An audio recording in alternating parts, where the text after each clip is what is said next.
All right, and Dave says, I'm full-time, just wondering if I should cover my LP lines from the tank from the ice and snow buildup just to protect the line. Your lines are going to be external underneath your RV. I wouldn't worry about it.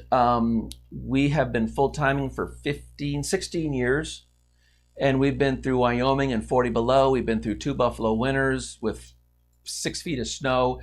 I've never worried about covering my LP lines. I've never skirted in 16 years. I wouldn't worry about it. The LP is going to follow the gas law, which is vicious. I hate the gas law. The colder it gets, the less vaporization pressure you're going to get. It's a terrible law. Instead of protecting your LP lines, I would try to keep my LP tanks warm.